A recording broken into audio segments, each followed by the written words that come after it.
bonding. So ionic bonding is the electrostatic attraction between a cation and an anion. And it can also be called electrovalent bonding. It is formed by the complete is important over here, transfer of electron from one element to another.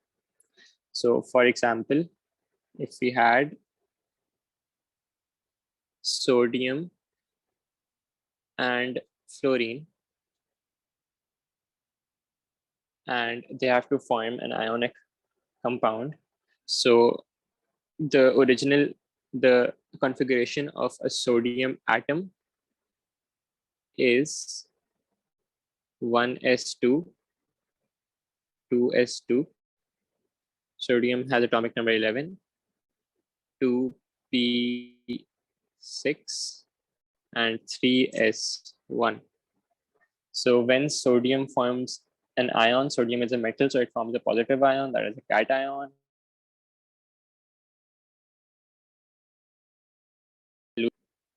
It will lose the valence electron, which was in the 3s orbital. So its new configuration is 1s2, 2s2, 2p6. And this is sodium positive ion.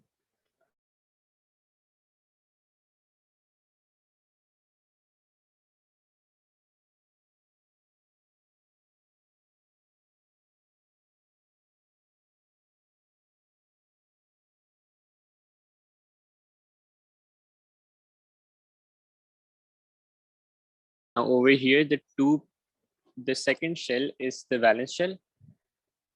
So to complete the valence shell, fluorine will gain an electron.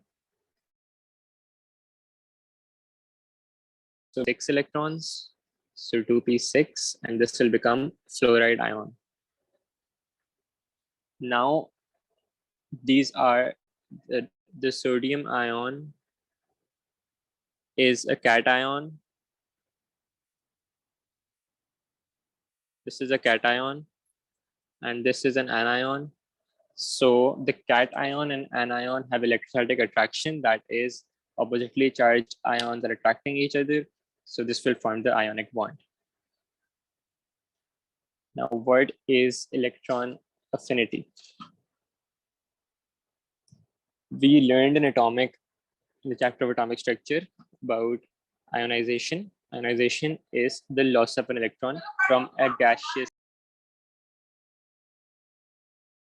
Ionization is the loss of an electron from a gaseous atom, whereas electron affinity is the gain of electron by a gaseous atom.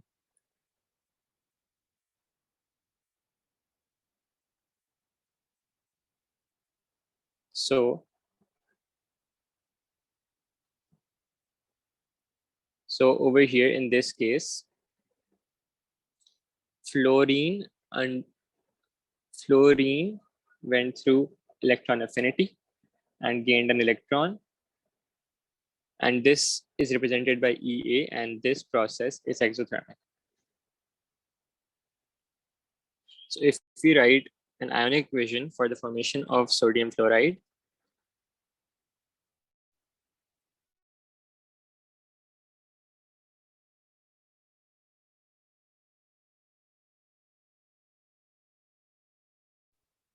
this is, and sodium ion and fluoride ion are in gaseous form because ionization and electron affinity, these two processes occur in the gaseous state. But sodium fluoride, being an ionic compound, is solid.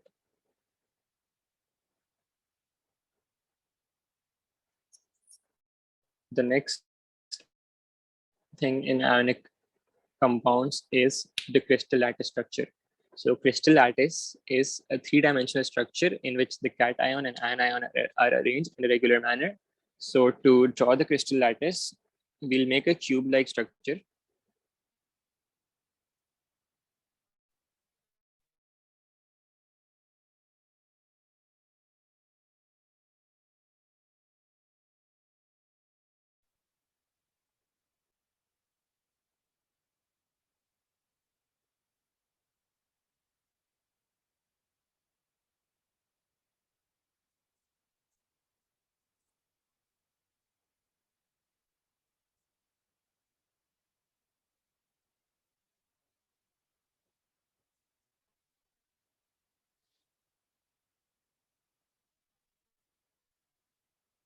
Now, if sodium is over here, then over here we'll have, sorry, if sodium ion is over here, we'll have fluoride over here and fluoride over here, and then sodium over here. So adjacent to the cation will be the anion and so on. Over here we'll have again sodium. Adjacent to that we'll have fluoride. Adjacent to the sodium on the other side we'll have fluoride. And then over here we'll have sodium. So if we drew the complete structure, a larger structure in fact, then this line would continue upwards, this line would continue towards the right, and this would continue in that direction. So we would have another fluoride ion over here, another one over here, another one over here.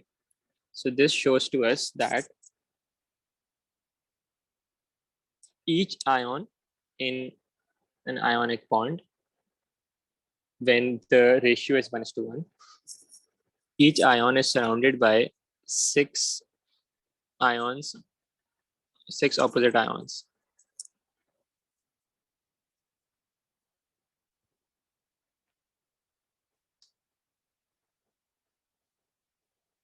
Next is the dot and cross diagram.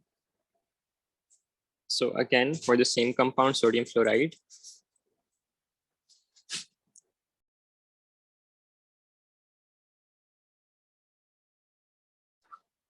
so sodium ions configuration is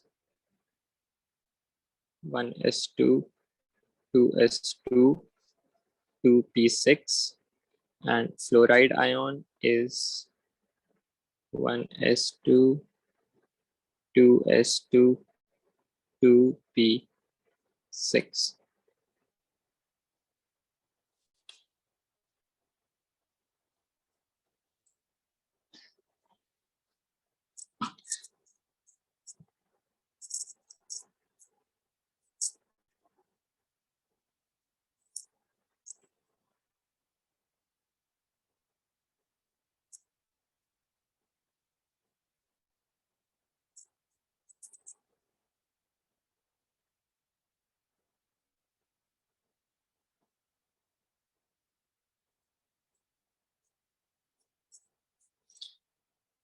The first circle around sodium represents the first shell. The first shell, as we can see over here, has 2 electrons. So we'll draw 2 electrons. I'm using cross for sodium and circle for dot, or dot for fluoride.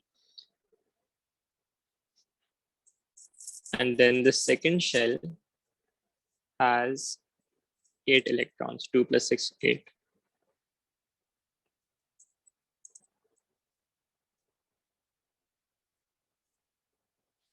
Fluoride, the first shell has 2 electrons. So we'll make a dot, there are 2 dots in the first shell.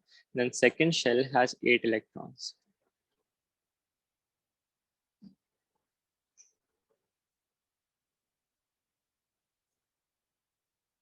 However, we need to note one thing, that in the 2p subshell, 1 electron has come from the sodium atom. The sodium atom lost 1 electron, which was gained by the fluorine atom to form fluoride ion and sodium ion. So for that electron, we'll draw a cross in fluoride. And now the charge for sodium is positive and for fluoride is negative. So this is the dot and cross diagram for sodium fluoride.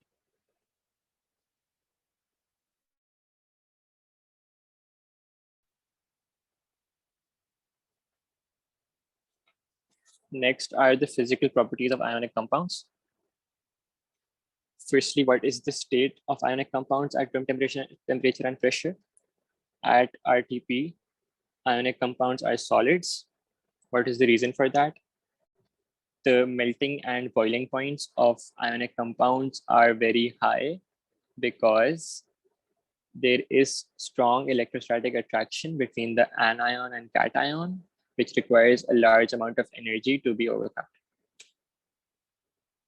Next is electrical conductivity. In solid state, ionic compounds do not conduct electricity because, as we can see over here in the crystal lattice, the ions are held together by electrostatic forces of attraction. However, when in molten or aqueous form, molten means liquid, aqueous means dissolved in water. In molten or aqueous form, they do conduct electricity because of the presence of free mobile ions, not electrons, ions. Now, next is solubility.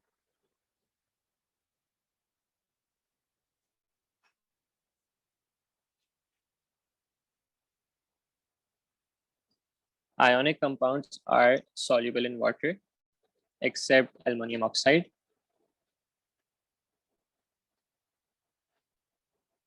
And they form aqueous solutions. The reason is that ionic compounds are polar, having positive and negative charges. And also water is polar. We'll learn more about water's polarity in covalent molecules, which is why when sodium chloride is dissolved in water, the sodium ion gets surrounded by 6 hydrogen molecules, and similarly, so the fluoride ion also gets surrounded by 6 hydrogen molecules.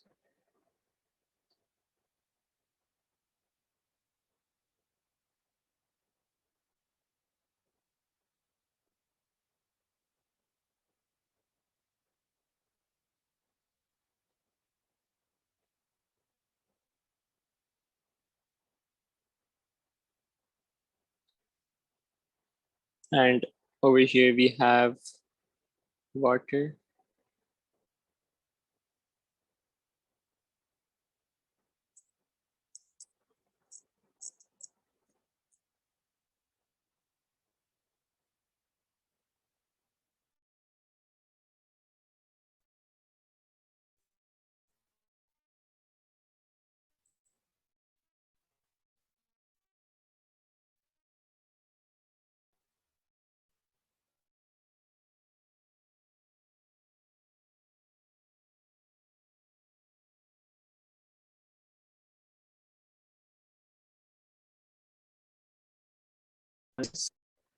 We'll do this in detail in covalent bonding. Oxygen has a partial negative charge. Similarly, for fluoride is attracted to the hydrogen part of water.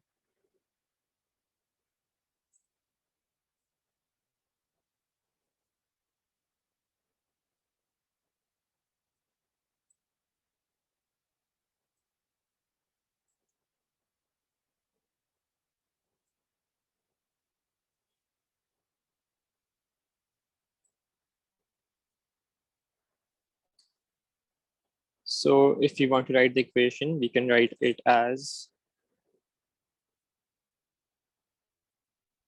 NaCl plus H2O. Water is liquid, sodium fluoride is solid because it's an ionic compound, and then they form aqueous ions.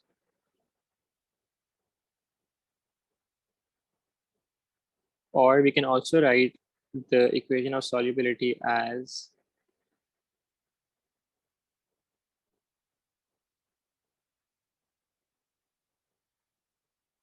this forms NaF aqueous, which is a hydrated salt. Now, sodium and fluoride are surrounded by exactly 6 water molecules because, as we saw in the crystal lattice, each ion is surrounded by 6 ions of the opposite charge.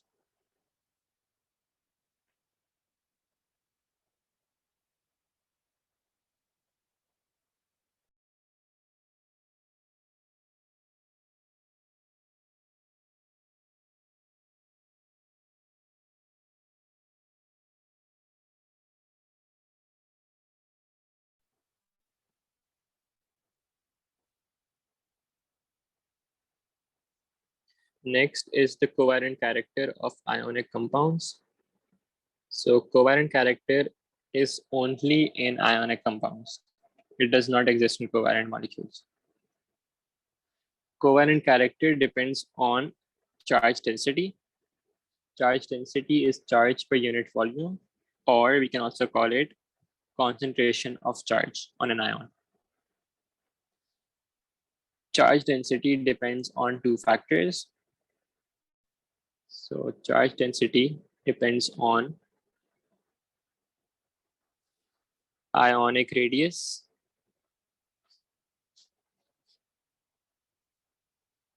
and charge.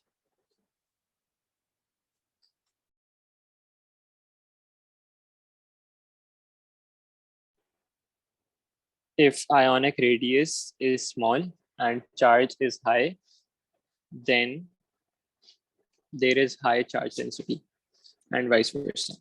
So for example, this ion has a 2+ charge and this ion has a 1+ charge. So this will have high charge density.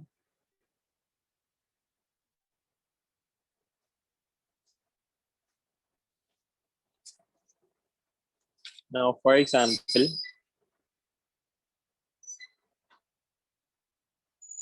if we have magnesium 2+ and aluminum 3+, and we have to determine which ion has higher charge density,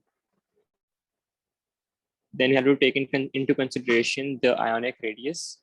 Ionic radius of magnesium is larger than the ionic radius of aluminum. This is because across a period, the ionic radius of cations decreases.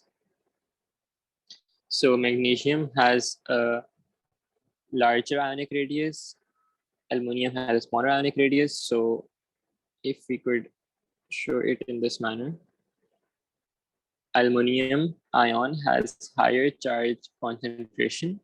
So aluminum has higher charge density because in a smaller space, there is more charge.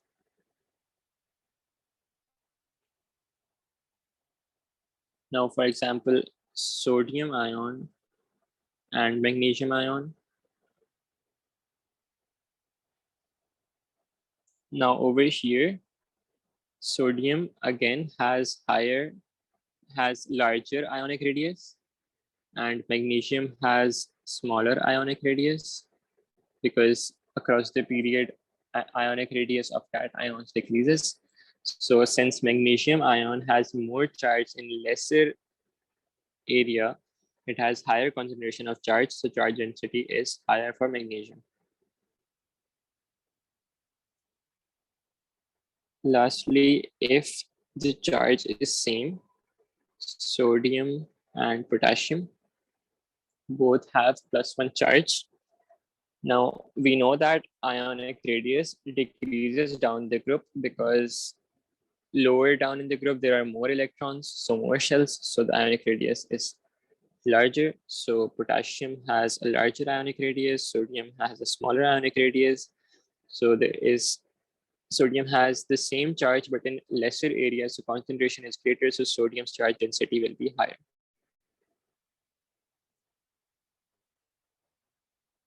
Now, the next thing is the polarizing power of cations. It is the ability of a cation to attract or distort the electrons of an ion towards itself, and it depends on charge density. So, for example,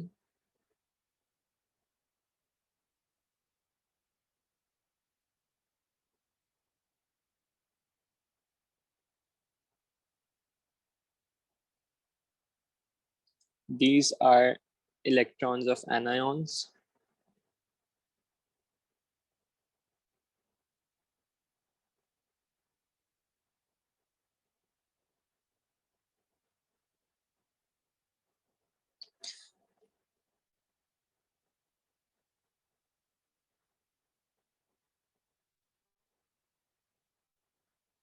And in blue, we have two cations.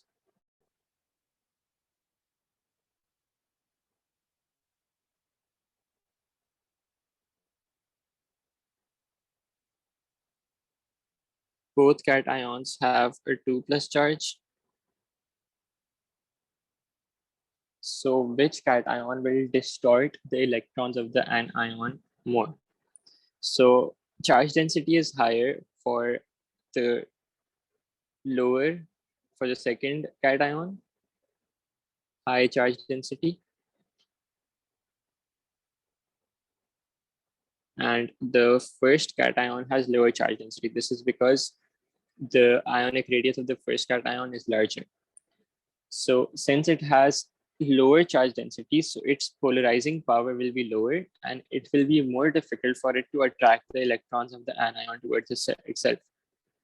So the distortion of the anions by the first cation will be somewhat like this. However, the second cation has higher charge density, which is why it will have higher polarizing power and will be able to attract the electrons of the anion more strongly towards itself. So it will distort the electrons of the anion and they will form this kind of a shape.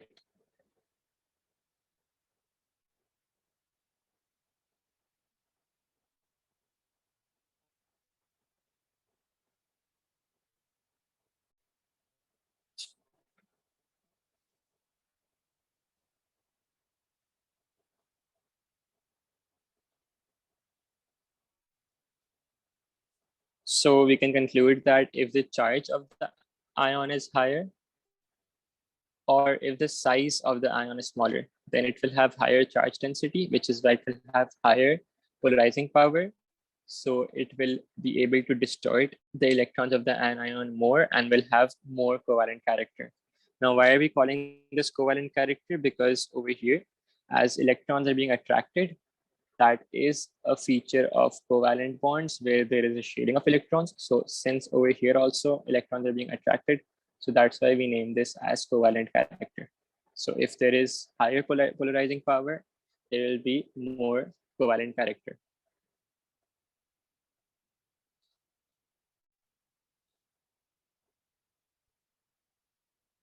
So if we had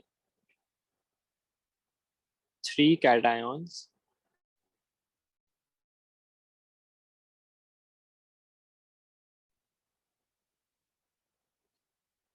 these 3 are chloride ions.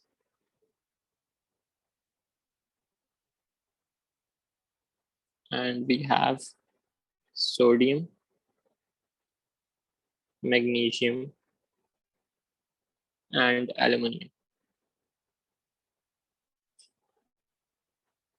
Sodium has the largest ionic radius and the smallest charge.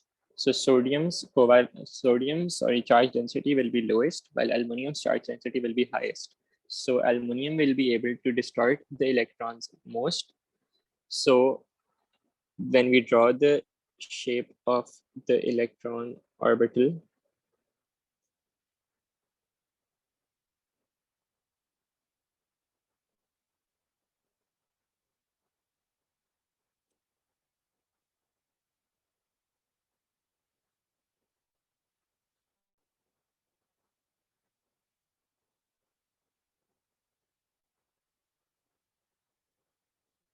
will be somewhat like this. Aluminum ion will distort the electrons most. Next is the polarizability of an anion. This is the tendency of an anion to become polarized by the cation. That is, this is the tendency of the anion to get distorted, to allow its electrons to get distorted by the cation. This again depends on charge density. If the anion has lower charge density, that means it has less attraction to its electrons. That is why the cation will be able to distort its electrons easily. So Lower charge density means it is more polarizable. We'll take some examples over here.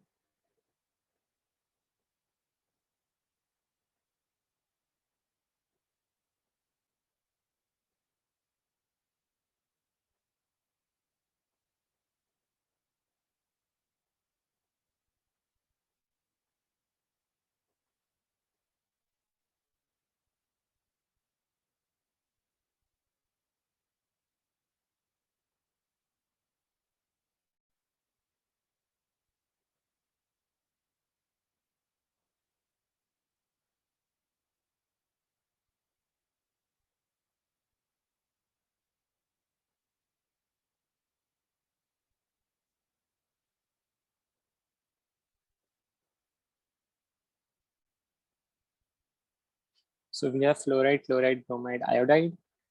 All have the same charge, but iodide's ionic radius is largest, which is why it will have the lowest charge density, while fluoride has smallest ionic radius, so its charge density will be highest because it has more charge in smaller area. So now in distortion of electrons, there will be the least effect on fluoride.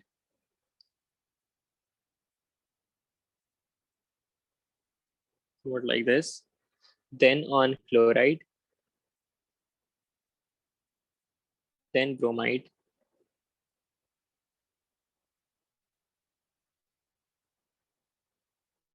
and